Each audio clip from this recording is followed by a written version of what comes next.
લગભગ 19મી સદીના અંતમાં ને 20મી સદીની શરૂઆત એટલે ઈસવીસન 1900 આસપાસ 1902 કહીએ, હોલવાસ અને લિનાર્ડ. પહેલા તો હોલવાસના પ્રયોગની ચર્ચા કરી, એટલે કે હોલવાસે શું કહ્યું હતું? હોલવાસે ફક્ત એટલું જ કર્યું હતું કે આપણે જે ફોટો ઇલેક્ટ્રિક ઉત્સર્જનની વાત કરી હતી ને એ જ, કે જેવા કોઈ ધાતુ પર હોલવાસે જે અવલોકન કર્યું એની પહેલા ચર્ચા કરીએ. પછી હોલવાસે શું કર્યું કે એક આ ધાતુની પ્લેટ લીધી,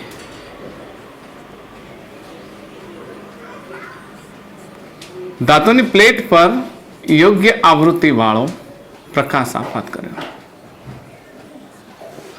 પ્રકાશ આપાત કરતા જ એમાંથી ઇલેક્ટ્રોન છૂટા પડી ગયા. ઇલેક્ટ્રોન કેવા છે? ઋણ વિદ્યુત ભારિત છે. હવે ઋણ વિદ્યુત ભારિત ઇલેક્ટ્રોન છૂટા પડ્યા એટલે આની સાથે પેલું આપણું ઇલેક્ટ્રોસ્કોપ ટચ કરાવવું. જેવું ઇલેક્ટ્રોસ્કોપ ટચ કરાવ્યું કે એના જે બંને લીફ હતા ને એ લીફ કેવા થઈ ગયા? દૂર થઈ ગયા. કારણ શું છે કે આ ઇલેક્ટ્રોન જવા ત્યાં કેવો ચાર્જ થઈ ગયો? પોઝિટિવલી ચાર્જ થઈ ગયો. પોઝિટિવલી ચાર્જ થવાથી આ આપણે જાણીએ છીએ કે વિદ્યુત ભારિત છે કે નહીં કોઈ પદાર્થને માપવા માટે ઇલેક્ટ્રોસ્કોપનો ઉપયોગ થાય છે.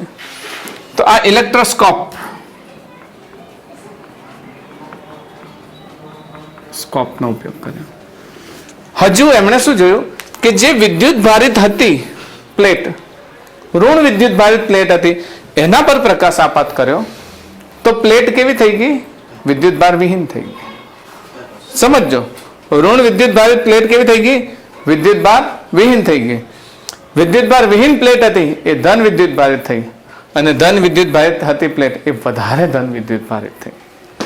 મતલબ ઋણ વિદ્યુત ભારિત તટસ્થ થઈ એનો અર્થ કે ઇલેક્ટ્રોન ગયા. તટસ્થ પ્લેટ ધન વિદ્યુત ભારિત થઈ એટલે ફરી ઇલેક્ટ્રોન ગયા. ને કોઈ ધન વિદ્યુત ભારિત પ્લેટમાં ધન વિદ્યુત ભારમાં વધારો થયો, મતલબ હજુ પણ ઇલેક્ટ્રોન જાય છે. તો આપણે ફોટો ઇલેક્ટ્રોનનું ઉત્સર્જન સમજાવી, જે આપણે ઇલેક્ટ્રોનના ઉત્સર્જનમાં સમજે છે એ જ વાત સમજાવી. તો હોલવાસે આ વાત સમજાવી. એમનો આ સામાન્ય પ્રયોગ છે. તમને પૂછે તો તમે લખી શકો કે હોલવાસે સમજાવ્યું કે કોઈ એક પ્લેટ પર પ્રકાશ આપાત કરતા પ્લેટ વિદ્યુત ભારિત થાય છે અને ઇલેક્ટ્રોસ્કોપથી જોવામાં આવે છે. ઋણ વિદ્યુત ભારિત પ્લેટ હશે એ વિદ્યુત ભાર વિહીન થઈ. વિદ્યુત ભાર વિહીન પ્લેટ કેવી થઈ? ધન વિદ્યુત ભારિત થઈ, અને ધન વિદ્યુત ભારિત પ્લેટના વિદ્યુત ભારમાં વધારો થયો. તો આ ફોટો ઇલેક્ટ્રિક ઉત્સર્જનની વાત જ સમજાવી હતી. અને આ એક સામાન્ય વાત છે જે તમારે પૂછાય તો તમે સમજાવી શકો અને આ પ્રશ્નને 2 માર્ક્સમાં તૈયાર કરી શકશો તમે. પરંતુ હવે આપણે એક જનરલ પ્રયોગની વાત કરીએ કે જ્યારે પ્રકાશ છે એ પ્રકાશ દ્રવ્ય જેવું સ્વરૂપ ધરાવે, કણ પ્રકૃતિ દર્શાવે છે. આ બાબત સમજાવવા માટે હોલવાસ અને લિનાર્ડે એક પ્રયોગનું વર્ણન કર્યું. લગભગ મેં ના કહ્યું કે 19મી સદીના અંતમાં, લગભગ 1900ની સાલની આસપાસ 1902માં આ પ્રયોગમાં સૌ પ્રથમ શું લેવામાં આવ્યું? તો એક વેક્યુમ ટ્યુબ, શૂન્યાવકાશવાળી, જેને આપણે વેક્યુમ નળી કહીશું, વેક્યુમ ટ્યુબ લેવામાં આવે. વેક્યુમ ટ્યુબનો અર્થ શું થઈ ગયો કે આ જે નળી છે એ એકદમ શૂન્યાવકાશવાળી છે, કોઈ અંદર વાયુ નથી, એટલે ઇલેક્ટ્રોનનું કોઈ અથડામણ થવાની શક્યતા જ નહીં. વેક્યુમ ટ્યુબ છે. વેક્યુમ ટ્યુબમાં 2 ઇલેક્ટ્રોડ રાખવામાં આવ્યા. એકને એનોડ એટલે કે ઉત્સર્જક નામ આપવામાં આવ્યું. એ કોનું ઉત્સર્જન કરે છે? ઇલેક્ટ્રોન ઉત્સર્જક. ઓકે. ને બીજું ઇલેક્ટ્રોન કલેક્ટર નામ આપવામાં આવ્યું, જેને આપણે શું કહીશું? કેથોડ. આ નળીમાં પ્રકાશ પ્રવેશી શકે એ માટે પ્રકાશ બારી રાખવામાં આવી, જેમાંથી સીધો જ પ્રકાશ આપાત આપણે ઉત્સર્જક પર કરી શકીએ એવી વ્યવસ્થા કરવામાં આવી. આ બંને ઇલેક્ટ્રોડ સાથે વોલ્ટમીટરને સમાંતર જોડવામાં આવ્યું અને એમીટરને, કારણ કે આમાંથી જો ઇલેક્ટ્રોન પસાર થશે તો ઇલેક્ટ્રોન પસાર કેટલા પ્રમાણમાં થાય છે આપણે જોઈ તો શકતા નથી. પણ એ ઇલેક્ટ્રોન અહીંયાથી અહીંયા ગયા, આમ ફરીને આમ પાછા આવે એટલે પ્રવાહનું નિર્માણ થાય. તે પ્રવાહને આપણે એમ્પિયર મીટરથી માપીએ છીએ પ્રવાહ માપવા માટે. તો આ એમ્પિયર મીટર જોડ્યું.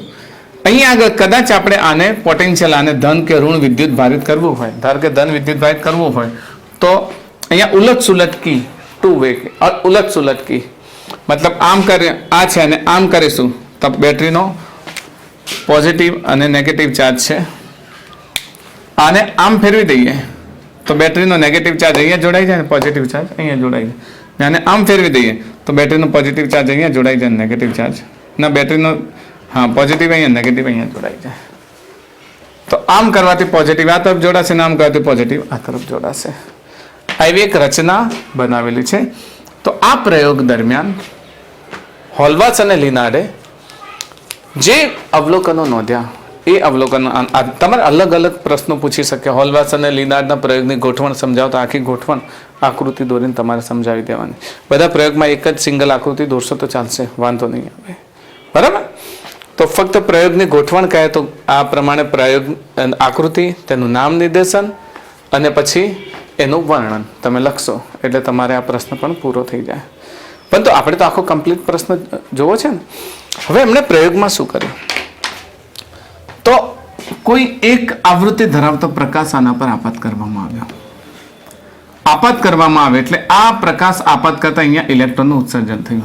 આ ઇલેક્ટ્રોન ગતિ કરતા કરતા આ તરફ જાય એવી વ્યવસ્થા કરી, જેને કલેક્ટર તરીકે, જેને કલેક્ટ કરે છે ઇલેક્ટ્રોન, નામ આપવામાં આવે. હવે આ ઇલેક્ટ્રોન અહીંયા પહોંચે છે અને ફરી પાછા આમ થઈને આમ આવશે તો અહીંયાથી ઇલેક્ટ્રોન ઉત્સર્જન થાય ને અહીંયાથી ફરી પાછા આમ આવે તો એક પૂર્ણ ચક્ર થાય છે. તો એ દરમિયાન ઉદ્ભવતા પ્રવાહને માપવા માટે એમીટર રાખવામાં આવ્યું અને એના વિદ્યુત સ્થિતિમાનના તફાવતને માપવા માટે વોલ્ટમીટર રાખવામાં આવ્યું.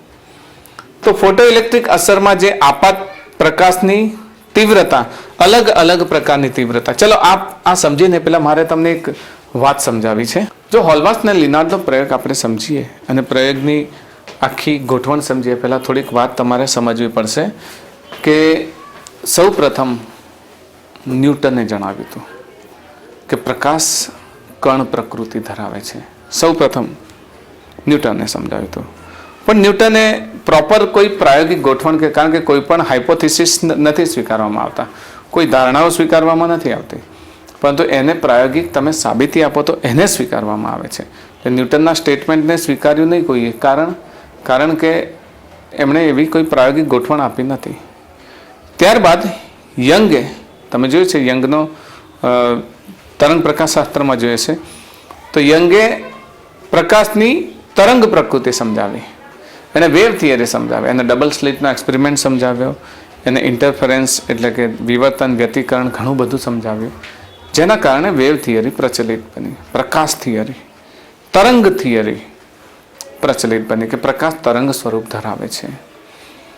પરંતુ હેલ્વાક અને લિનાર્ડે આ તરંગ જે પ્રકાશની તરંગ પ્રકૃતિ છે એના બદલે એક નવી જ સોચ દાખલ કરી કે પ્રકાશ પોતે કેવી પ્રકૃતિ ધરાવે છે, દ્રવ્ય પ્રકૃતિ ધરાવે છે, ને એના માટે અપ ટુ ડેટ પ્રાયોગિક ગોઠવણ કરી.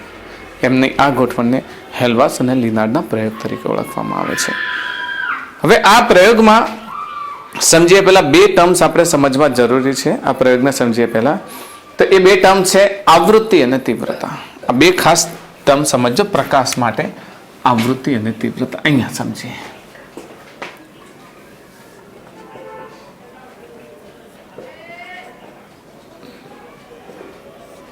ચલો પહેલા આવૃત્તિની વાત કરીએ તો બે તરંગોની વાત કરીએ.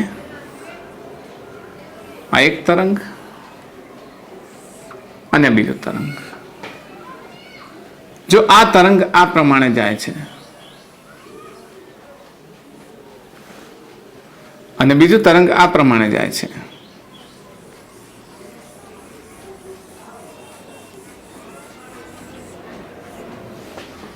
કોની આવૃત્તિ વધારે છે?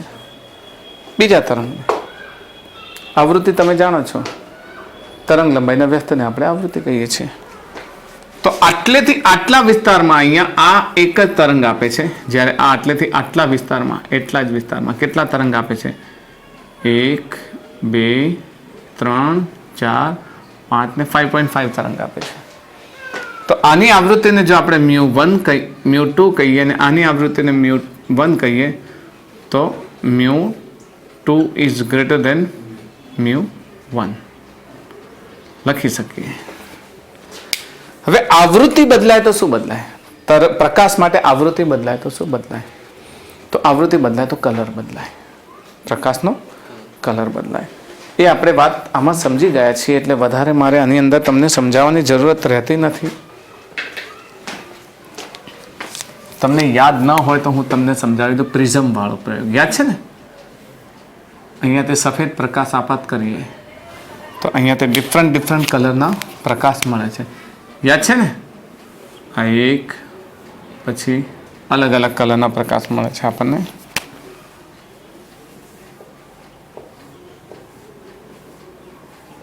યાદ છે?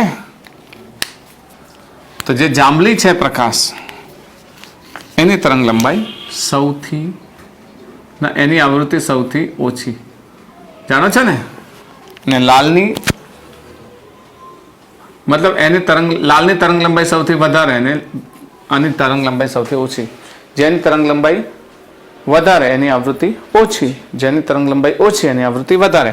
આની તરંગ લંબાઈ ઓછી છે તો આવૃત્તિ કેવી થશે? વધારે. એકમ સમયમાં પસાર થતા તરંગોની સંખ્યા, આ એકમ સમયમાં એક જ તરંગ પસાર થાય છે, અહીંયા 5.5 તરંગ પસાર થાય છે તો આની આવૃત્તિ વધારે છે અને પેલાની આવૃત્તિ ઓછી. તો આવૃત્તિ બદલાય તો શું બદલાય? કલર બદલાય. આવૃત્તિ બદલાય તો શું બદલાય? કલર બદલાય. આની આવૃત્તિ સૌથી વધારે, જેમ જેમ ઉપર જશે એમ આવૃત્તિ શું થશે? વધતી જશે. તમે જેમ જેમ ઉપર જશો એમ આવૃત્તિ વધતી જાય તમારી, અને છેલ્લે આવૃત્તિ સૌથી વધારે.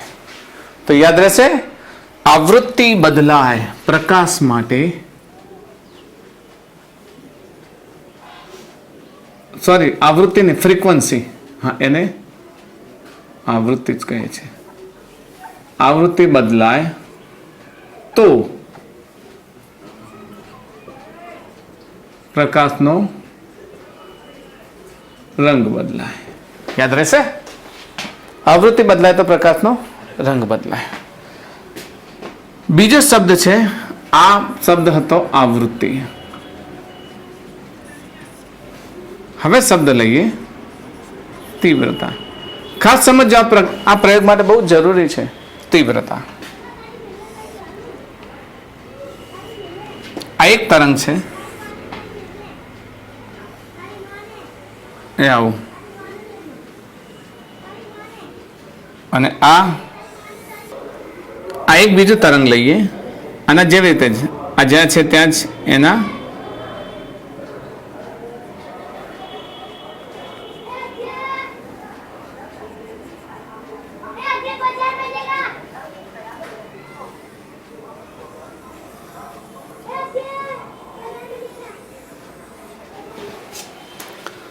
તમે કહી શકો આમાં શું ફરક છે? આના કંપ વિસ્તારમાં ફરક છે. આનો કંપ વિસ્તાર A1 છે, આનો કંપ વિસ્તાર કેટલો છે? A2 છે. આપણે ભણી ગયા છીએ કે I is proportional to A². જેનો કંપ વિસ્તાર ઓછો એની તીવ્રતા ઓછી, જેનો કંપ વિસ્તાર વધારે એની તીવ્રતા વધારે. હવે તીવ્રતાનો અર્થ શું થયો? તીવ્રતાનો અર્થ થયો કે પ્રકાશ તો એનો જ રહે, ફક્ત એની તીવ્રતા બદલાય. ફોર એક્ઝામ્પલ, આ જે લાઇટ છે એ ધારો કે 40 વોટના ગોળામાંથી મળે છે એવું માનો, તો આ લાઇટ 100 વોટના ગોળામાંથી મળે છે, તો તીવ્રતા કેવી થાય? વધી જાય. સમજો છો ને?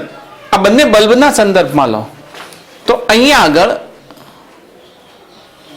ધારો કે બંને 40 વોટના ગોળા છે, ધારો કે બંને 40 વોટના ગોળા છે. એક છે લાલ કલરનો ગોળો ને એક છે જાંબલી કલરનો ગોળો, બરાબર? બ્લુ કલરનો ગોળો. તો એક લાલ કલરનો ગોળો છે અને એક નીચે કયો છે? જાંબલી કલરનો ગોળો. બંને 40 વોલ્ટના ગોળા છે. જ્યારે અહીંયા ધારો કે બંને યલો કલરના ગોળા છે, પીળા કલરના, પણ એક 40 વોલ્ટનો છે અને બીજો 100 વોલ્ટનો છે, 100 વોટનો છે. 40 વોટ અને 100 વોટનો છે. હવે આ જે તીવ્રતા બદલાય એનો અર્થ કે તીવ્રતા વધારો કે ઘટાડો થાય તો પ્રકાશનો રંગ એવો ને એવો જ રહે છે, માત્ર એના વોટ બદલાય. સમજે છે ને? પ્રકાશનો રંગ એનો રે એ રે અને માત્ર તેના શું બદલાય? વોટ બદલાય. આ વાત સમજવી જરૂરી છે આ પ્રયોગ માટે. તો અહીંયા પ્રકાશનો રંગ સમાન પરંતુ બલ્બના વોટ બદલાય. ઓકે, આ જ્યાં જરૂર હશે ત્યાં આપણે સમજીશું.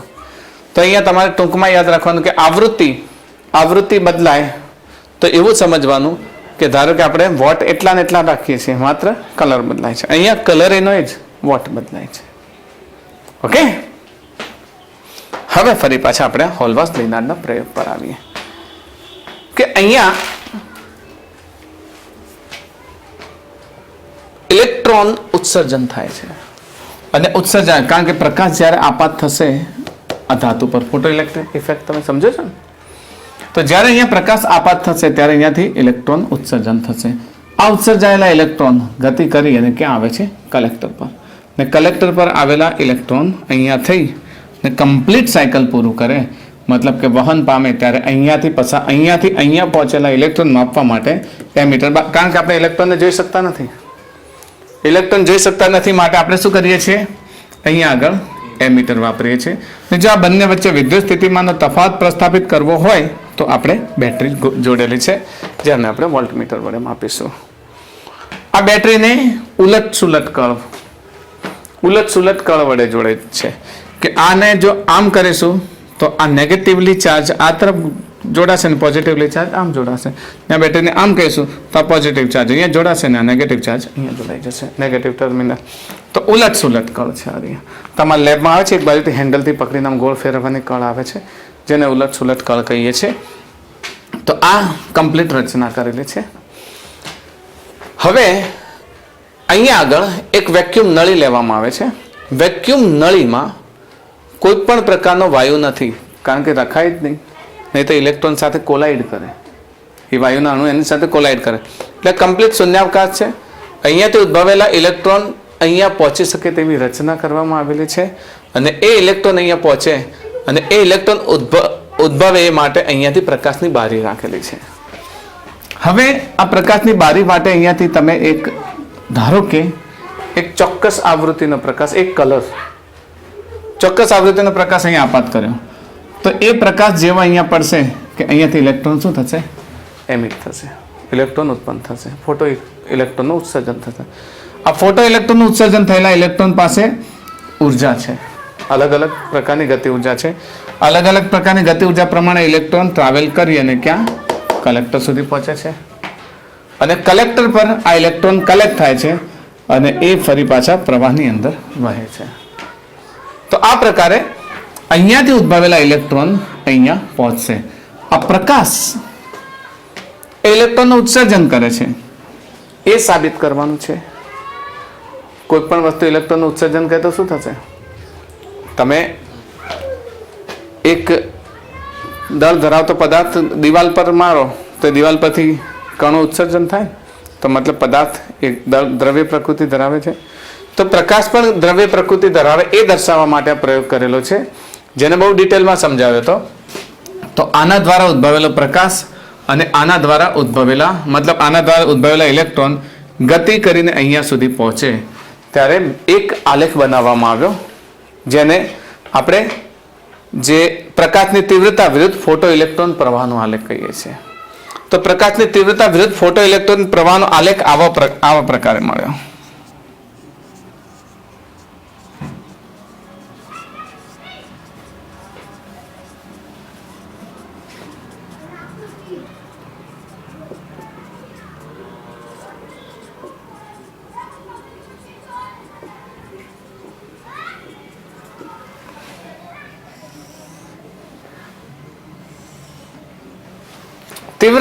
તીવ્રતાનો અર્થ શું થયો? તમે પહેલા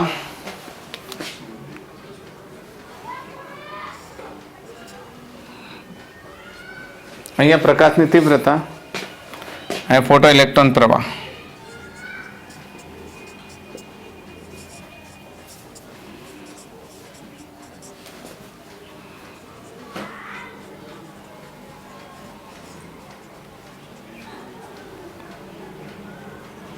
શૂન્ય છે.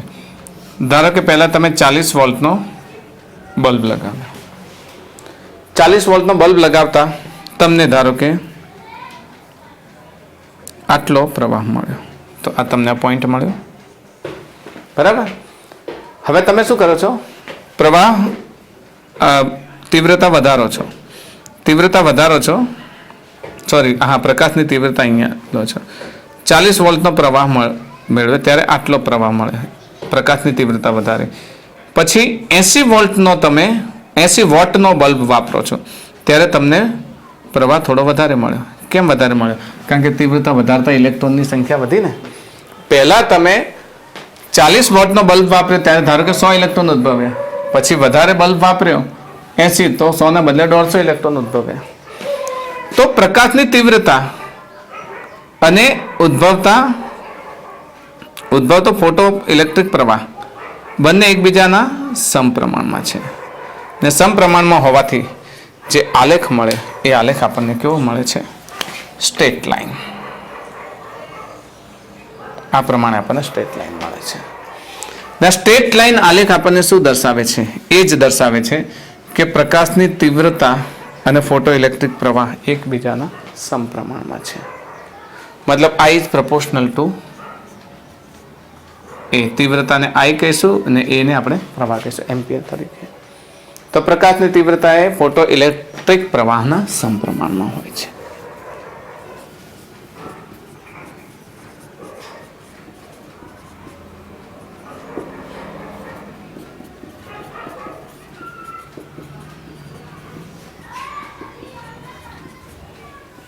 સમપ્રમાણમાં છે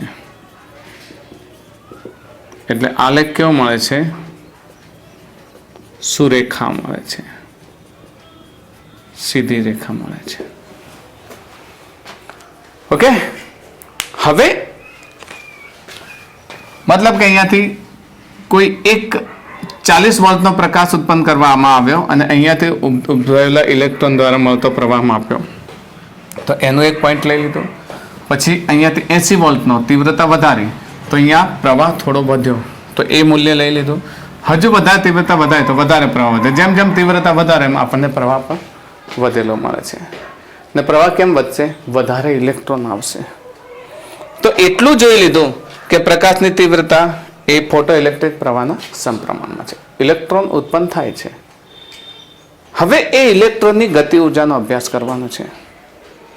એ ઇલેક્ટ્રોન પોતાના પાસે એનર્જી કેટલી છે એ અભ્યાસ કરવાનો છે. પછી જુદા જુદા રંગના બલ્બનો ઉપયોગ કરવાનો છે. તો આ બધી બાબતનો અભ્યાસ કરતી વખતે હવે એક પોઈન્ટ લીધો જેને આપણે કહીશું વિદ્યુત સ્થિતિમાનના ઇલેક્ટ્રિક પ્રવાહ પર અસર.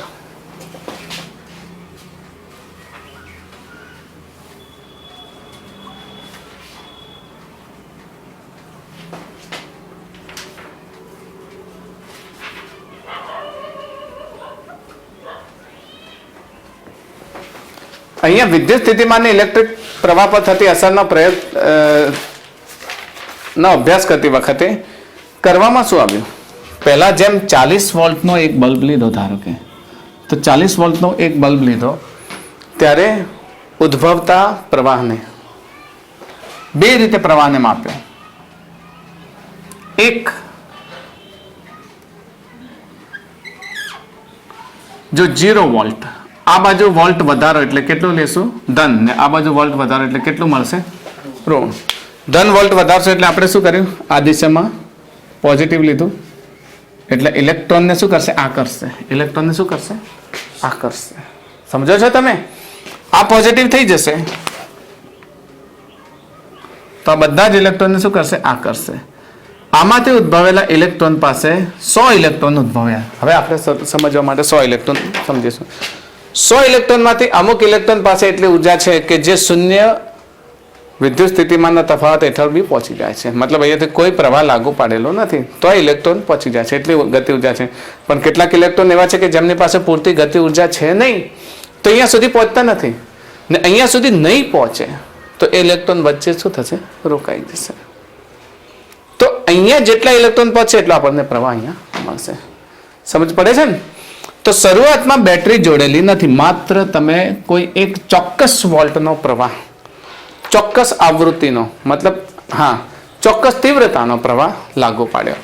તો ચોક્કસ તીવ્રતાનો પ્રવાહ લાગુ પાડવામાં આવ્યો ત્યારે મળતો પ્રવાહ ધારો કે આટલો મળ્યો આપણને 0 વોલ્ટે. એનો અર્થ કે અહીંયાથી 100 ઇલેક્ટ્રોન ઉદ્ભવ્યા ને એમાંથી 60 ઇલેક્ટ્રોન પહોંચ્યા. 100 ઇલેક્ટ્રોન ઉદ્ભવ્યા એમાંથી 60 ઇલેક્ટ્રોન પહોંચ્યા. 40 નથી પહોંચ્યા. તો એ 40 ને પહોંચાડવા માટે હવે આપણે શું કરીએ છીએ? આને ધન વિદ્યુત ભાર લાગુ પાડીએ છીએ. મતલબ ધન વિદ્યુત ભાર એટલે હવે આપણે આ તરફ જઈએ છીએ. આ તરફ જઈએ એટલે જે 100 ઉદ્ભવ્યા તેમાંથી 60 તો પહોંચી ગયા, 40 નથી પહોંચ્યા. તો એ 40 ને જેટલી ઉર્જા ઓછી પડતી હતી ને એમાંથી હવે તમે થોડાક આગળ જાઓ છો, થોડાક આગળ પોઝિટિવમાં. તો જે 40 પહોંચતા હતા એના બદલે 50 પહોંચવા લાગ્યા. કેટલા પહોંચવા લાગ્યા? 50 પહોંચવા લાગ્યા એટલે આપણને એક પોઈન્ટ અહીંયા મળી ગયો. ઓકે, તમે હજુ વોલ્ટેજ વધારો છો પોઝિટિવ દિશામાં. આપણી બેટરી કેવી છે? વેરિયેબલ છે. તો વોલ્ટેજ વધારો છો તો જે 50 પહોંચતા હતા એના બદલે 60 પહોંચવા લાગ્યા. તો થોડો પ્રવાહ હજુ વધ્યો, હજુ 60 વોલ્ટેજ વધારો છો પોઝિટિવ તરફ તો 70 પહોંચવા લાગ્યા. એક સમય કેવો લાગ્યો? 100 પહોંચી ગયા. હજુ વોલ્ટેજ વધારો છો તો હવે વોલ્ટેજ વધારવા છતાં પ્રવાહ નહીં વધે, કારણ કે 100 ઇલેક્ટ્રોન તો આવી ગયા ને, 100 ઇલેક્ટ્રોન આવી ગયા. હવે ઇલેક્ટ્રોન આવશે નહીં. તો આપણને ગ્રાફ કેવો મળ્યો? આ પ્રકારે મળ્યો. આપણને ગ્રાફ આ પ્રકારે મળ્યો. સમજો છો? હવે શું કર્યું? રિવર્સ દિશામાં ઇલેક્ટ્રોન. તો આપણે આ કળને ફેરવી દીધી. પોઝિટિવના બદલે અહીંયા શું લાગુ પાડી દીધું? નેગેટિવ. તો 100 ઇલેક્ટ્રોન ઉદ્ભવતા હતા એમાંથી 60 પહોંચતા હતા. 60 પાસે ઉર્જા હતી પણ હવે નેગેટિવ વિદ્યુત સ્થિતિમાન લાગુ પાડ્યું તમે અહીંયા. તો આવતા ઇલેક્ટ્રોન પર અહીંયાથી નેગેટિવ ફોર્સ લાગે છે, રિપલ્શન, અપાકર્ષણ બળ. તો હવે 60 નથી પહોંચતા. કેટલા પહોંચે છે? 50 જ પહોંચે છે. 50 પહોંચે એટલે શું થયું? પ્રવાહ ઘટી ગયો. પ્રવાહ ઘટ્યો એટલે રિવર્સ ડિરેક્શનમાં પ્રવાહનું મૂલ્ય ઘટ્યું. બરાબર?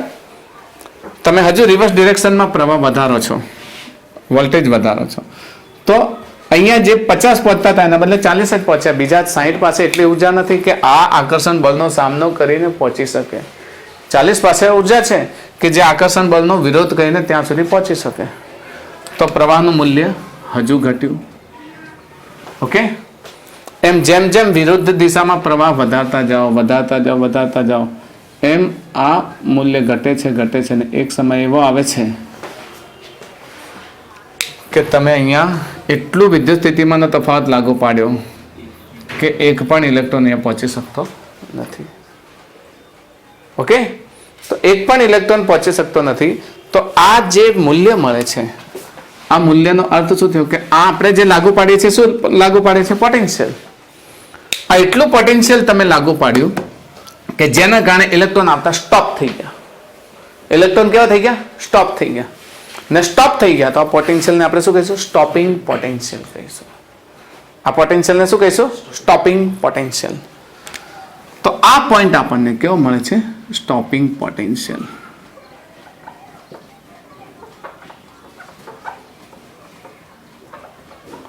આપણો 40 વોલ્ટનો બલ્બ હતો. ઓકે, તમે કહો સર અમારે 40 ના બદલે હજુ વધારે વોલ્ટનો બલ્બ વાપરવો છે, તો 40 ના બદલે 60 વોલ્ટનો બલ્બ વાપરો, અથવા 40 ના બદલે તમે 30 વોલ્ટનો બલ્બ વાપરો છો, ઓછો વાપરો છો, તો 30 વોલ્ટનો બલ્બ અહીંયા પ્રકાશમાં બલ્બ તમે બદલી દીધો તો જે 40 વોલ્ટના બદલે મળતો તો એ 30 વોલ્ટના બદલે, તો 30 વોલ્ટના બલ્બથી ઉદ્ભવેલા ઇલેક્ટ્રોન કેટલા મળે? 70 મળે. જેમ 100 માંથી 60 પહોંચતા હતા એમ 70 માંથી 50 જ પહોંચી શકે છે. તો શૂન્ય પોટેન્શિયલે આપણને કેટલા મળ્યા? બીજી તીવ્રતા માટે 50 મળ્યા. હવે એમાં તમે પોઝિટિવ દિશામાં વધારે એટલે પેલા જ પ્રયોગ પ્રમાણે હવે શું કરશે? ઇલેક્ટ્રોનને આકર્ષે. તો 50 માંથી 55 પહોંચ્યા તો પ્રવાહ વધ્યો. પછી હજુ વધારો છો તો 60 પહોંચે. એક સમય એવો આવશે કે 70 પહોંચી જશે. તો એ વખતે આપણને અલગ તીવ્રતા માટે પણ જેવો વિપરીત દિશામાં તમે પ્રવાહ વધારો છો, વિરુદ્ધ દિશામાં, કે કે તમને જે સ્ટોપિંગ પોટેન્શિયલ મળે છે સ્ટોપિંગ પોટેન્શિયલનું મૂલ્ય એટલું જ મળે છે જેટલું I1 માટે મળતું હતું. મતલબ અહીંયા ધારો કે -5 વોલ્ટે એક પણ ઇલેક્ટ્રોન નહોતો પહોંચતો, તો અહીંયા પણ -5 વોલ્ટે એક પણ ઇલેક્ટ્રોન નહીં પહોંચે. 5 વોલ્ટ કરતાં ઓછા નહીં એટલા જ વોલ્ટેજ જોઈશે. એટલે સ્ટોપિંગ પોટેન્શિયલ બંને માટે કેવું આવ્યું? સરખું આવ્યું. તો તમે કહો સર હવે 60ના બદલે 100 વોટનો ગોળો લો. 100 વોટનો ગોળો લગાવે અહીંયા આગળ. મેં પહેલાં જ કહ્યું છે I એટલે તીવ્રતા. તીવ્રતા બદલાય, અહીંયા સમજો, તીવ્રતા બદલાય તો પ્રકાશનો રંગ સમાન રહે છે, પરંતુ બલ્બના શું બદલાય? વોટ બદલાય. સમજે છો ને તમે? તીવ્રતા સમાન રહે તો પ્રકાશનો રંગ સમાન રહે છે, પણ એના વોટ બદલાય. તો અહીંયા તમે શું કરો છો? હજુ એક 100 વોટનો બલ્બ લગાવ્યો. 100 વોટનો બલ્બ લગાવતા અહીંયાથી ઉદ્ભવેલા ધારો કે 150 ઇલેક્ટ્રોન ઉદ્ભવ્યા, એમાંથી 120 ઇલેક્ટ્રોન પહોંચે છે. તો તમને શૂન્ય વોલ્ટે તમે બેટરી લાગુ નથી પાડી તો 0 વોલ્ટે આટલું મળે તમને પ્રવાહ. તમે પોઝિટિવલી ચાર્જ લાગુ પાડો તો એ 120ના બદલે 130ને ખેંચે છે. પછી હજુ વધારે તો 130ના બદલે 135 ઇલેક્ટ્રોનને એક સમય એવો આવે છે કે 150ને ખેંચી લે છે. તો ત્યાં સુધી મળતો જે આપણને વોલ્ટેજ છે એ વોલ્ટેજ I3 માટે છે. આ બધા જ પ્રવાહને આપણે શું કહીશું? સંતૃપ્ત પ્રવાહ. દરેકે દરેક I1, I2 ને I3 માટે મળતા કેવા પ્રવાહ છે? સંતૃપ્ત પ્રવાહ. પણ જેવો રિવર્સ ડિરેક્શનમાં તમે વોલ્ટેજ લાગુ પાડશો કે બધા માટે સ્ટોપિંગ પોટેન્શિયલ કેટલું મળે છે? એક જ મળે છે. એનો અર્થ શું થયો? સ્ટોપિંગ પોટેન્શિયલ એ બલ્બની તીવ્રતા પર આધાર રાખતું નથી, પરંતુ પ્રવાહનું મૂલ્ય સંતૃપ્ત પ્રવાહ એ બલ્બની તીવ્રતા પર આધાર રાખે છે. સંતૃપ્ત પ્રવાહ એ બલ્બની તીવ્રતા પર આધાર રાખે છે. તમે વધારે મોટો બલ્બ લેશો તો સંતૃપ્ત પ્રવાહનું મૂલ્ય તમને કેવું મળશે? વધારે મળશે. પરંતુ સ્ટોપિંગ પોટેન્શિયલ દરેક માટે કેવું છે? સરખું છે. ઓકે, તો આનો આ જે ઉકેલ છે, ઉકેલ દ્વારા આપણે અહીંયા એક જ વાત કરી કે વિદ્યુત સ્થિતિમાનનો જે અસર છે એ અસરનો અભ્યાસ બલ્બની તીવ્રતા પર કઈ રીતે થાય છે. તો તીવ્રતા વધારવાથી તેમના સંતૃપ્ત પ્રવાહનું મૂલ્ય જુદું જુદું મળે છે, પરંતુ એક જ તીવ્રતા માટે સ્ટોપિંગ પોટેન્શિયલ બધા જ માટે સરખા. ભલે તમે 1000 વોટનો બલ્બ વાપરશો કે 10 વોટનો બલ્બ વાપરશો, બધા માટે સ્ટોપિંગ પોટેન્શિયલ કેવું મળશે? સરખું મળશે. કલર એક જ હોવો જોઈએ. ઓકે, આ વાતને થોડીક નોંધી દઈએ આપણે. જો આ બાબતને બહુ શોર્ટમાં તમે નોંધી શકો કે જ્યારે કોઈ એક પ્રકાશની તીવ્રતા I1 લેવામાં આવે ત્યારે 0 વોલ્ટેજે અહીંયા જો મેં I1 માટે OA જેટલું મળે છે એ દર્શાવે છે. હવે કલેક્ટરને ધન વીજભારિત કરતા કલેક્ટર પર પહોંચતા ઇલેક્ટ્રોનની સંખ્યા વધે છે, તેથી પ્રવાહ પણ શું થાય છે? વધે છે. એક એવો સમય આવે છે કે જ્યારે વોલ્ટેજ વધારવા છતાં પણ પ્રવાહનું મૂલ્ય વધતું નથી. પ્રવાહના આ મૂલ્યને આપણે શું કહીએ છીએ? સંતૃપ્ત પ્રવાહ. હવે કલેક્ટરને ઋણ વીજભારિત કરતા કલેક્ટર પર પહોંચતા ઇલેક્ટ્રોનની સંખ્યા ઘટે છે, પરિણામે પ્રવાહ પણ શું થાય છે? ઘટે છે. અને એક સમય એવો આવે છે કે પહોંચતા ઇલેક્ટ્રોનની સંખ્યા કેવી થઈ જાય છે? 0. આવા પોટેન્શિયલને આપણે શું કહીએ છીએ? સ્ટોપિંગ પોટેન્શિયલ કહીએ છીએ. એ જુદા જુદા મૂલ્યના 3 બલ્બ લઈને આપણે I1, I2, I3 લીધું છે અને એ પ્રમાણે આપણે સંતૃપ્ત પ્રવાહ મેળવેલો છે, પણ સ્ટોપિંગ પોટેન્શિયલ દરેકનું કેવું મળે છે? સરખું જ મળે છે. સ્ટોપિંગ પોટેન્શિયલ એટલે કે જે છેલ્લો ઇલેક્ટ્રોન જેની પાસે મેક્સિમમ ગતિ ઉર્જા છે, તો એ મેક્સિમમ ગતિ ઉર્જાને શું કહીએ છીએ? કે મેક્સિમમ. તે મેક્સિમમ ગતિ ઉર્જા વાળાને રોકવા માટે જેટલો ઇલેક્ટ્રોન વોલ્ટનો ઉપયોગ થાય છે એને આપણે શું કહીએ છીએ? Stopping potential. ઓકે, તો છેલ્લા ઇલેક્ટ્રોનને રોકવા માટે, એની ગતિ ઉર્જાને રોકવા માટે સામે જેટલું પોટેન્શિયલ લગાવવામાં આવે કે જેથી એક પણ ઇલેક્ટ્રોન પહોંચે નહીં. હજુ આના કન્ક્લુઝનને થોડું વધારે પણ આપણે લખીશું, પણ બંનેને એક સાથે લખીશું. તો હવે બીજો આપણો ટોપિક છે, તો બીજા ટોપિકને આપણે આ રીતે સમજીશું કે આવૃત્તિની સ્ટોપિંગ પોટેન્શિયલ પર અસર. આપણે શું લખીશું? વિકિરણની આવૃત્તિની સ્ટોપિંગ પોટેન્શિયલ પર અસર. તો પ્રકાશની આવૃત્તિની સ્ટોપિંગ પોટેન્શિયલ પર અસર.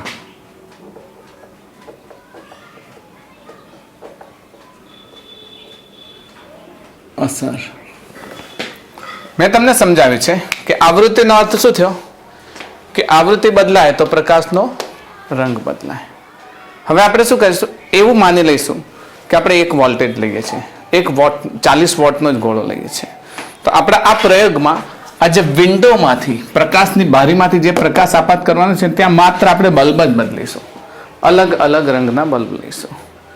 અલગ અલગ રંગનો બલ્બ લેવો એટલે આવૃત્તિ અલગ અલગ લેવી. તો ધારો કે અહીંયા આગળ પહેલા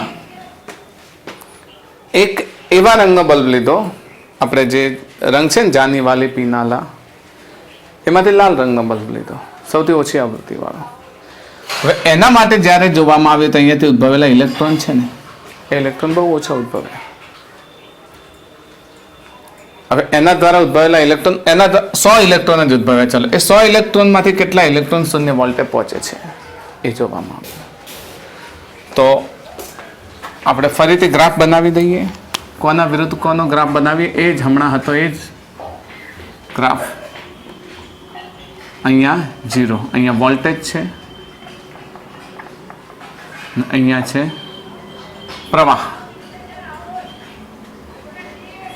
ફોટો ઇલેક્ટ્રિક પ્રવાહ. તો ધારો કે એક એવો પ્રકાશ છે કે જેની આવૃત્તિ માટે, જેની તીવ્રતા માટે આપણને આટલો પ્રવાહ મળે 0 પર. હવે આપણે શું કરીએ છીએ, એ જ પ્રયોગ આને પોઝિટિવ ચાર્જ રાખો તો અહીંયાથી ઉદ્ભવેલા ઇલેક્ટ્રોન અહીંયા પહોંચવા લાગ્યા. તો ઇલેક્ટ્રોન જેમ જેમ પહોંચશે એમ એમ એનો પ્રવાહ શું થશે, વધશે ને એક સમય આવશે ત્યારે પ્રવાહ શું થઈ જશે, સંતૃપ્ત થઈ જશે. તો આ આપણને સંતૃપ્ત પ્રવાહ મળ્યો. આની ફ્રીક્વન્સી કેટલી લીધી આપણે, μ1 લીધી. ઓકે, μ1 માટે આપણને સંતૃપ્ત પ્રવાહ મળ્યો. એ જ પ્રમાણે રિવર્સ દિશામાં આપણે જોયું. તો રિવર્સ દિશામાં જોતા જેમ જેમ રિવર્સ દિશામાં આપણે પ્રવાહ ઘટાડતા જઈએ એમ અહીંયા આગળ આપણને એક સ્ટોપિંગ પોટેન્શિયલ મળ્યું. કોના માટે, μ1 માટે. આ કયો કલર હતો, લાલ કલર હતો, જેના માટે આપણે આનો ઉપયોગ કર્યો. હવે આપણે બીજો એક કલર લઈ લીધો. લાલ પહેલા આવે છે ને, કયો, નારંગીના પહેલા 7 છે ને, એમાંથી 3 લેવાના છે ને, તો વચ્ચેનો લઈ લે, લીલો કલર લઈ લઈએ, લીલો રંગનો લઈ લઈએ. તો લીલા રંગનો આપણે દરેકને એક કામ કરીએ, આ ગ્રાફ એ જ કલરમાં દર્શાવીએ.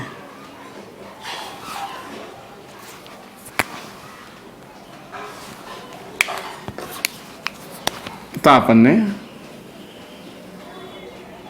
રેડ રંગનો મળી ગયો.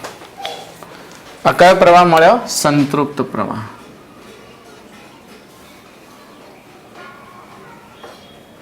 ઓકે, જેની આવૃત્તિ કેટલી હતી, μ1. અહીંયા μ1 નહીં લખીએ, μ1 અહીંયા લખીશું. હવે તમે એક બીજો પ્રકાશ લીધો કે જેની આવૃત્તિ એના કરતાં થોડી વધારે છે. એ પ્રકાશ ગ્રીન કલરનો લીધો. તો ગ્રીન કલરના પ્રકાશ માટે હવે તમે અહીંયાથી આપાત કરેલો પ્રકાશ કેવો, પહેલો લાલ લીધો, હવે કયો આપાત કરો છો, ગ્રીન કલરનો પ્રકાશ આપાત કરો છો. ગ્રીન કલરની આવૃત્તિ લાલ કરતાં થોડી વધારે છે. તમે જાણો છો લાલની સૌથી ઓછી છે, લીલાની એના કરતાં થોડી વધારે છે. વધારે આવૃત્તિ હશે તો એના દ્વારા મળતા ઇલેક્ટ્રોનની દ્વારા મળતો પ્રવાહ આપણને કેટલો મળ્યો, એટલો મળ્યો, થોડો વધારે મળે પ્રવાહ. પણ જેમ જેમ તમે પોઝિટિવ દિશામાં +V વોલ્ટેજ વધારતા જાઓ છો, આ પ્લસ વોલ્ટેજ વધારતા જાઓ, આ માઇનસ પ્લસ વોલ્ટેજ જેમ જેમ વધારતા જાઓ છો એમ એમ તમને મળતો પ્રવાહ ઘટતો જાય. એક સમય એવો આવે છે કે આટલો જ મળે છે, સંતૃપ્ત પ્રવાહ કેટલો મળે છે, એટલો જ મળે છે. પરંતુ જ્યારે રિવર્સ ડિરેક્શનમાં તમે પ્રવાહ વધારો છો, પોટેન્શિયલ વધારો છો, તો તમને જે સ્ટોપિંગ પોટેન્શિયલ છે એ છે એના કરતાં પણ કેટલું મળે છે, અલગ મળે છે. સમજ્યા તમે? તો સ્ટોપિંગ પોટેન્શિયલ આ છે એના કરતાં ઓછું મળ્યું. કોના માટે? Stopping potential four μ2. ઓકે, આપણે પ્રકાશની આવૃત્તિની સ્ટોપિંગ પોટેન્શિયલ પર એટલે આવૃત્તિ બદલીશું એટલે હવે આ જે આવૃત્તિ હતી એ લાલ કરતા થોડીક અલગ મળી. તમે જોયું કે અહીંયા બંનેનો સંતૃપ્ત પ્રવાહ કેવો છે? સરખો છે, પરંતુ સ્ટોપિંગ પોટેન્શિયલ કેવું છે? અલગ અલગ છે. અહીંયા જોયું તો બધાનો સંતૃપ્ત પ્રવાહ જુદો જુદો, સ્ટોપિંગ પોટેન્શિયલ એક જ હતો.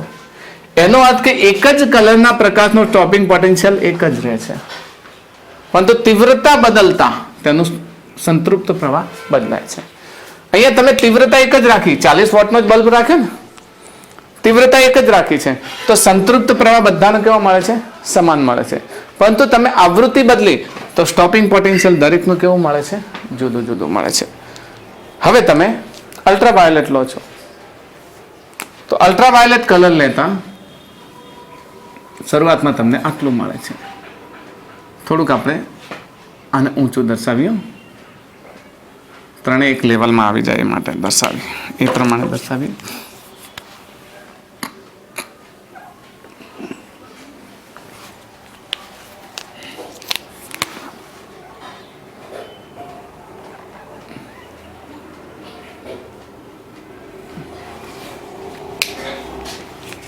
હવે જતા તમે વાયોલેટ કલર લો છો તો એ વખતે તમને સંતૃપ્ત પ્રવાહ અન્ય કરતાં વધારે મળે છે, 0 વોલ્ટેજે.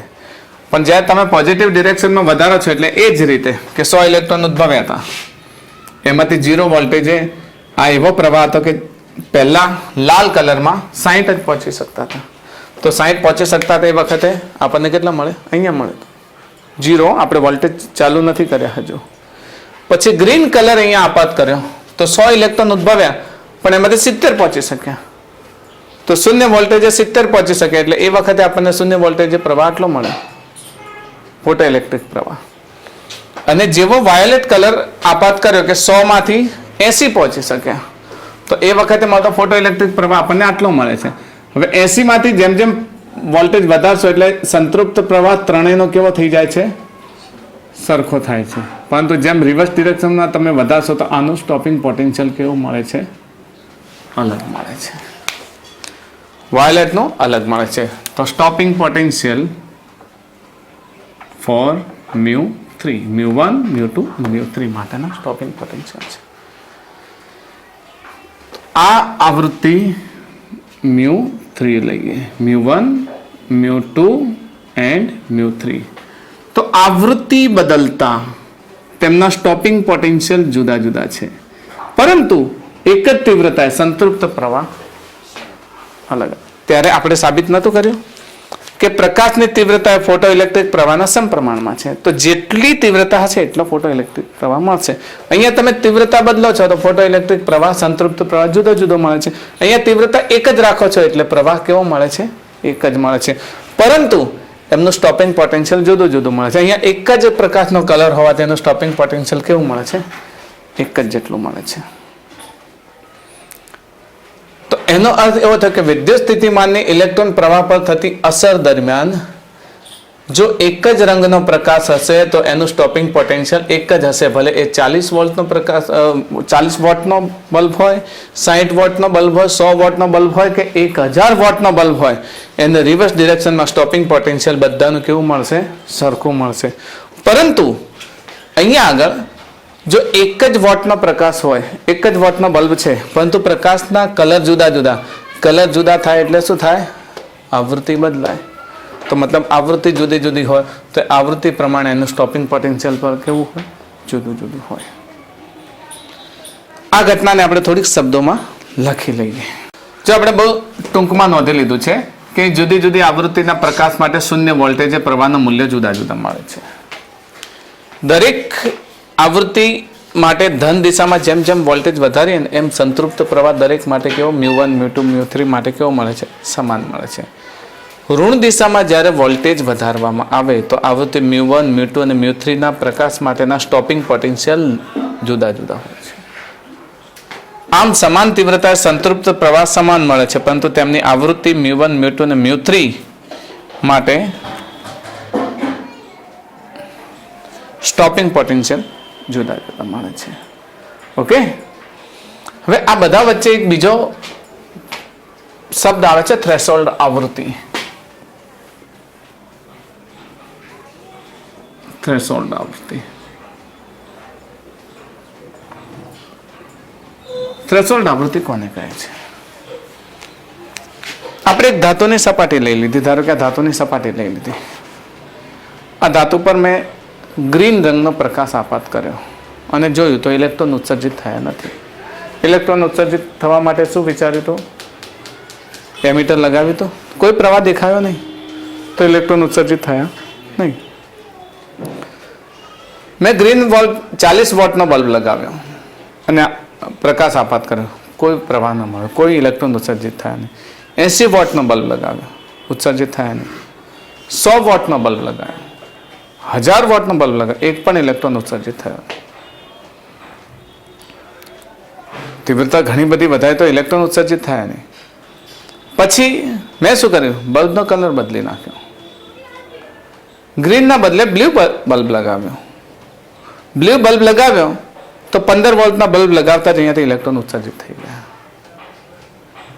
15 વોલ્ટના બલ્બ લગાવતા જ ઇલેક્ટ્રોન ઉત્સર્જિત થઈ ગયા. પેલો 1000 વોટના લીલા પ્રકાશે પણ ઉત્સર્જિત નતા થયા. અહીંયા 15 વોટના બ્લુ બલ્બથી પણ ઇલેક્ટ્રોન ઉત્સર્જિત થઈ ગયા. તો તમે પોતે જાણો છો ગ્રીનની આવૃત્તિ કેવી હતી? ઓછી હતી, જ્યારે બ્લુની આવૃત્તિ વધારે. જાણો છો ને આપણા પ્રિઝમમાં તો એક આવૃત્તિનું મૂલ્ય, લઘુત્તમ આવૃત્તિનું મૂલ્ય કે જે આવૃત્તિએ ધાતુમાંથી ઇલેક્ટ્રોન ઉત્સર્જિત થતા હોય એ આવૃત્તિને થ્રેશોલ્ડ આવૃત્તિ કહેવાય. જે આવૃત્તિના લઘુત્તમ મૂલ્ય માટે યાદ રાખજો કે મેં હમણાં કહ્યું ને કે ગ્રીન કલરના 1000 વોટના બલ્બથી પણ એક પણ ઇલેક્ટ્રોન ઉત્સર્જિત થયો નહોતો અને બ્લુ રંગના 15 વોટના બલ્બથી પણ ઇલેક્ટ્રોન ઉત્સર્જિત થઈ ગયા. કારણ કે બ્લુ વોલ્ટમાંથી ઉત્સર્જાયેલા જે ફોટોન છે અથવા તો ફોટોનની સંકલ્પમાં હજી હવે આવશે, પ્રકાશ છે, પ્રકાશની તીવ્રતા, પ્રકાશની આવૃત્તિ વધારે હતી. એ આવૃત્તિએ ઇલેક્ટ્રોનને બહાર કાઢી દીધા. તો જે લઘુત્તમ આવૃત્તિના પ્રકાશથી ધાતુમાંથી ઇલેક્ટ્રોનને ઉત્સર્જિત કરી શકાય એ આવૃત્તિને થ્રેશોલ્ડ આવૃત્તિ કહે છે. થ્રેશોલ્ડ આવૃત્તિ ખ્યાલ આવી ગયો ને તમને? જે લઘુત્તમ આવૃત્તિના મૂલ્યમાં, જે લઘુત્તમ આવૃત્તિના પ્રકાશથી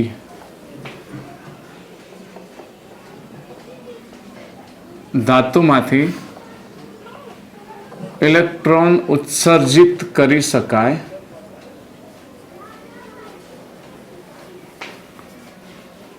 તે આવૃત્તિને ધાતુની થ્રેશોલ્ડ આવૃત્તિ કહે છે.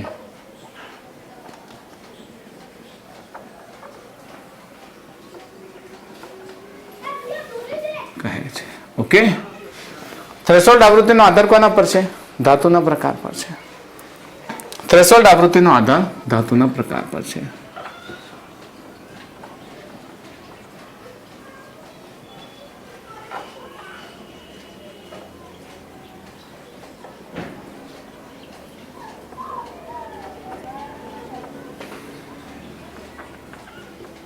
પ્રકાર પર છે. મતલબ જેમ જેમ ધાતુનો પ્રકાર બદલાય એમ એમ એની થ્રેશોલ્ડ આવૃત્તિ બદલાય. જે દાખલા તરીકે પ્લેટિનમની થ્રેશોલ્ડ આવૃત્તિ અલગ છે, ઝિંકની થ્રેશોલ્ડ આવૃત્તિ અલગ છે, પછી તાંબાની થ્રેશોલ્ડ આવૃત્તિ અલગ છે, લોખંડની થ્રેશોલ્ડ આવૃત્તિ અલગ છે. અલગ અલગ પ્રકારના ધાતુની થ્રેશોલ્ડ આવૃત્તિ જુદી જુદી હોય છે. એલ્યુમિનિયમ પર જ્યારે ગ્રીન પ્રકાશ આપાત કરે તો ઇલેક્ટ્રોન ઉત્સર્જન કરે છે, પણ તમે સોના પર ગ્રીન પ્રકાશ આપાત કરો તો ઇલેક્ટ્રોન ઉત્સર્જિત થતા નથી, કારણ કે એની થ્રેશોલ્ડ આવૃત્તિ અલગ છે, કારણ કે ભારે ધાતુ છે. તો જેમ જેમ ધાતુનો પ્રકાર બદલાય એમ એમ એની થ્રેશોલ્ડ આવૃત્તિ પણ બદલાય. ફરી કમ ટુ ધ પોઈન્ટ, આપણા બંને પોઈન્ટનું કન્ક્લુઝન આપણે શું લખી શકીએ? આ બંને પોઈન્ટનું કન્ક્લુઝન શું લખી શકીએ? તો આના પરથી આપણે આપણા જે આ વિચારને કેવી રીતે દર્શાવી શકીએ? તો કે તીવ્રતા વધારવાથી સંતૃપ્ત પ્રવાહ વધે છે, પરંતુ તેના સ્ટોપિંગ પોટેન્શિયલ પર કોઈ અસર થતી નથી. સ્ટોપિંગ પોટેન્શિયલનો આધાર આવૃત્તિ પર છે. રાઈટ. અહીંયા તીવ્રતા એક જ રાખવાથી સંતૃપ્ત પ્રવાહ એક જ મળે છે, પરંતુ જુદા જુદા આવૃત્તિવાળા પ્રકાશ માટે સ્ટોપિંગ પોટેન્શિયલ જુદું જુદું મળે છે. આપણા આખા જ પ્રયોગનું પરિણામ છે. તો પ્રયોગનું તારણ.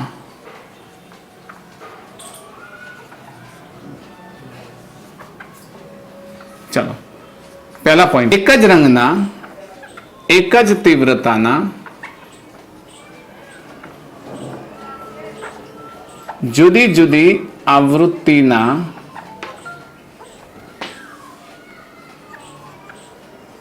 પ્રકાશનું સંતૃપ્ત પ્રવાહ અલગ અલગ હોય છે, પરંતુ તેમનું સ્ટોપિંગ પોટેન્શિયલ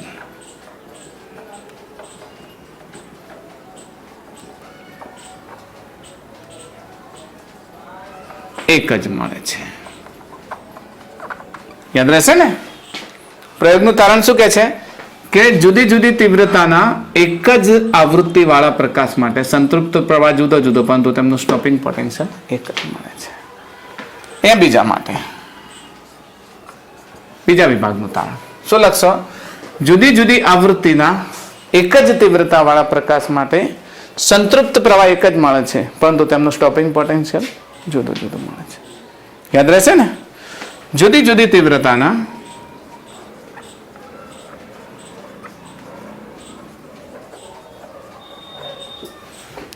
જુદી જુદી આવૃત્તિ વાળા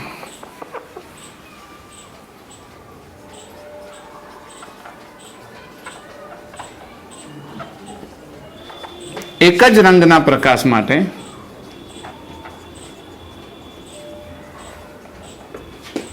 જુદી જુદી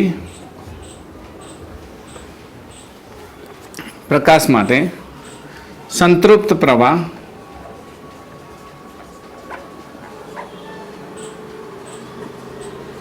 એક જ મળે છે, પરંતુ દરેક તીવ્રતા માટે સ્ટોપિંગ પોટેન્શિયલ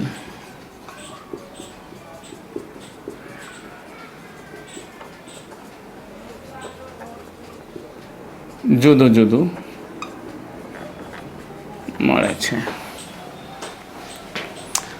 આના પછી એટલું સમજાવી શકો કે પ્રકાશની તીવ્રતાનો આધાર તેના સંતૃપ્ત પ્રવાહ પર છે, પરંતુ તેના સ્ટોપિંગ પોટેન્શિયલ પર નથી. અહીંયા પ્રકાશની આવૃત્તિનો આધાર તેના સ્ટોપિંગ પોટેન્શિયલ પર છે, તેની તીવ્રતા પર નથી. મતલબ એક જ તીવ્રતાના જુદા જુદા રંગના પ્રકાશના સ્ટોપિંગ પોટેન્શિયલ જુદા જુદા મળે છે, જ્યારે તેમનો સંતૃપ્ત પ્રવાહ કેવો મળે છે? એક જેવો જ મળે છે. તો આ સમજાવ્યા બાદ હોલવાસ અને લિનાર્ડે પ્રકાશના આ સ્વરૂપને કેવું દર્શાવ્યું? કણ સ્વરૂપ દર્શાવ્યું. કણ સ્વરૂપ એટલે તમે સમજો છો કે કોઈ એક વસ્તુને તમે દિવાલ સાથે અથડાવો તો એમાંથી કણ જેમ છૂટા પડે, તો એ વસ્તુ કયું હતું? દ્રવ્ય પ્રકૃતિ હતી. એમ આ પ્રકાશ પાસે એવી દ્રવ્ય પ્રકૃતિ છે કે જે ધાતુમાંથી ઇલેક્ટ્રોન છૂટા પાડે. ઇલેક્ટ્રોન પાસે શું છે? દળ છે. દળ છે તો ઇલેક્ટ્રોન છૂટા પાડે છે, ને ઇલેક્ટ્રોન છૂટા પડતા આપણને અહીંયા શું મળ્યો? પ્રવાહ મળ્યો. એક જ તીવ્રતાના એક જ રંગના અલગ અલગ તીવ્રતાનો પ્રકાશ લીધો. અહીંયા પ્રકાશમાં કલર ચેન્જ ના કર્યો. શું કર્યું? 40, 60, 100 વોટનો બલ્બના તીવ્રતા બદલી. બીજા ભાગમાં શું કર્યું? એક જ તીવ્રતા લીધી 40 વોલ્ટ ને લાલ, ગ્રીન અને બ્લુ રંગનો બલ્બ વાપર્યો. તો અહીંયા એક જ કલર માટે સ્ટોપિંગ પોટેન્શિયલ એક જ મળ્યું હતું, સંતૃપ્ત પ્રવાહ જુદો જુદો હતો. અહીંયા સ્ટોપિંગ પોટેન્શિયલ જુદું જુદું અને તીવ્રતા સંતૃપ્ત પ્રવાહ એક જ મળ્યું હતું. તો આમ હોલવાસ અને લિનાર્ડે જે પ્રકાશની કણ પ્રકૃતિ દર્શાવી, એ કણ પ્રકૃતિએ પ્રકાશની સ્ટડીની દિશા બદલી દીધી, અભ્યાસની દિશા બદલી દીધી. હવે જે વેવ થિયરી એક્સપ્લેન કરી હતી, એ વેવ થિયરી શું કહેતી હતી? કે જે પ્રકાશની તીવ્રતા છે એ તીવ્રતા વધે એમ એની ઉર્જા વધે, પણ અહીંયા એ મળ્યું નહીં. તીવ્રતા વધવાથી એ સ્ટોપિંગ પોટેન્શિયલ તો કેવું રહ્યું? સેમ જ રહ્યું. તો હવે જે વેવ થિયરી જે સિદ્ધાંતોનું પાલન કરતી હતી એ સિદ્ધાંતોનું પાલનના આધારે આપણે પ્રકાશની કણ પ્રકૃતિ સમજાવી શક્યા નહીં. આપણે હવે નેક્સ્ટ લેક્ચરમાં જોઈએ કે પ્રકાશની કણ પ્રકૃતિ સમજાવવામાં વેવ થિયરી કઈ રીતે નિષ્ફળ નીવડી. બરાબર? એ આ પ્રયોગોના આધારે જ જોઈશું.